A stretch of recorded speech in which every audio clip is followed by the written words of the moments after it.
Donald Trump has just been convicted of felonies for falsifying business records. He's the first former American president to be convicted of a crime. He's also the first major party candidate to be vying for the presidency with a criminal conviction. The question now, though, is, does this hurt his campaign? I've spent the past several weeks in the courtroom where Donald Trump has been on trial. Throughout, he's looked bored, he's looked asleep. Occasionally, he's looked interested, but overall, he's looked incredibly angry. This case was the most salacious of the 4 indictments against Donald Trump. It is centered on payment made to Stormy Daniels, a former porn star, before the 2016 election.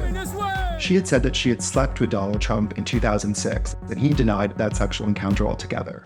Michael Cohen, Donald Trump's former lawyer, paid Stormy Daniels $130,000 to sign a non-disclosure agreement to keep her story out of the press.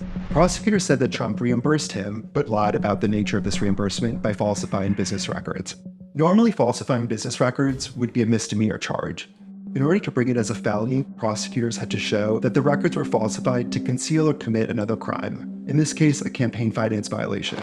The idea being that the hush money paid to Stormy Daniels was a contribution to Donald Trump's campaign, and that it was never recorded as such. Prosecutors honed in on a series of checks signed by Donald Trump after he became president to Michael Cohen.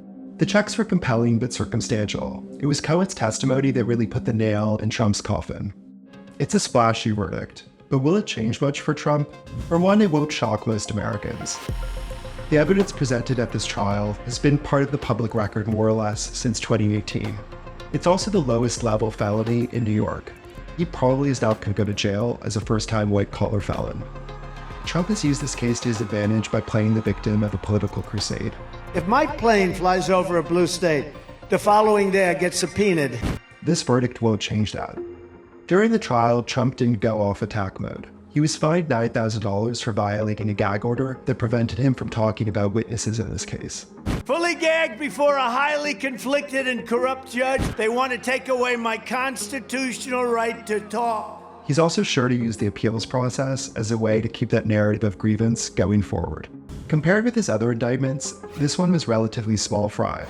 Donald Trump is a criminal defendant in 3 other cases, and those involve much weightier charges, things like alleged election interference and mishandling state secrets. Those other cases are beset by delays. They're probably not going to go to trial before the election in November. And that suits Donald Trump just fine.